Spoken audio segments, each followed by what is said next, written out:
Hello and welcome to the Gifted and Distractible vlog. I'm Julie Skolnick and I am talking today about communication because communication is key, but is also really confusing for neurodiverse humans, our beautiful twice exceptional selves, our twice exceptional gifted and distractible kids, when we parent, when we're a teacher, all of these stakeholders.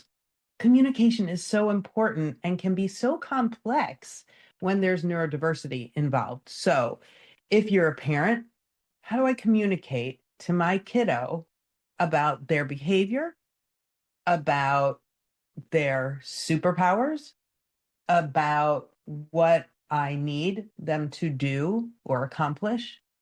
As a 2E adult, how do I communicate in the workplace or with my peers socially or at home? And as an educator or teacher of 2E kids, how do I not only communicate with my students, but how do I teach them to communicate? In fact, this week I was working with a teacher on behalf of a client on writing. And what is writing? Writing is communication. How do we figure out what the other person is perceiving from what we are giving them? So when I work with teachers on writing, it's all about communication and it's all about asking the right questions. For instance, what is the reader thinking right now? What is the reader wondering right now? Well, we have to ask those questions of ourselves as we're trying to make ourselves clear. So this is a banner month for me because not only am I launching the first ever gifted and distractible course and community for parents of gifted and distractible kids, but I'm also opening up registration. It's one of the 4 times we open up registration for the Haystack, our membership for 2E adults. So that's a lot of information to get out there. I know how important the courses and the membership is to build community, to understand ourselves better. I know how important it is, but how do I get it out there to the world? Or how do you, as a parent, explain to your child how things might be a little bit more efficient if we're not spending so much time in power struggles? How do I talk to my partner or my spouse about my needs when my emotional radar is off the charts and they are neurotypical? How, again, do I teach my twice exceptional students to communicate through their writing? These are all really important questions that we need to consider every single day, probably every single moment of every single day. And part of it has to do with perspective. Part of it has to be the ability to let go of looking through your own eyes, through your own lens, and expecting other people to actually know what you're saying. So, for instance, this week, I had an email that really was more like a text, could have been really offensive, very short, not full sentences, really bothersome. But I stopped and I said, okay, this person might have been really busy. This person might have thought that I knew more than I did. And so I gave grace and wrote back and asked for clarification.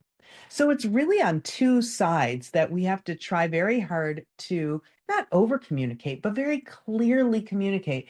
Think to yourself, especially in the written word, am I really making myself super clear? Is there context that's needed? Same thing as a parent of a 2E kid. Our 2E kids love to know why, and they ask why. So we have to make sure they understand why. When we're talking with our peers or our spouses or our partners, we can't assume that they understand our emotions or our emotional state at that moment, that they go from 0 to 100 in no time flat.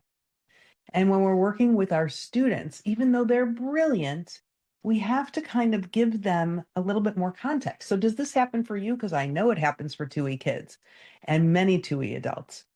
There's so many things in your head, so many details, so many things you notice that you forget all of that background isn't actually perceived by the person you're trying to communicate with. So take a minute, step back, try to see. I know people say forest through the trees, it's a little bit overused, but try to step back and see what is missing.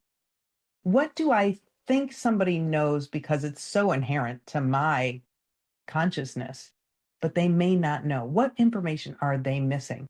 And how can you ask questions as a teacher or a parent of the 2E learner to help them, to help elicit from them information that you need?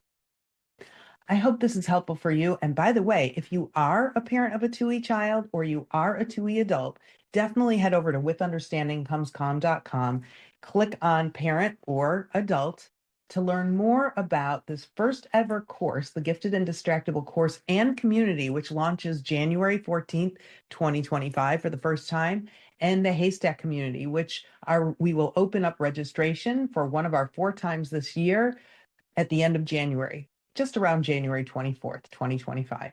I hope to see you soon.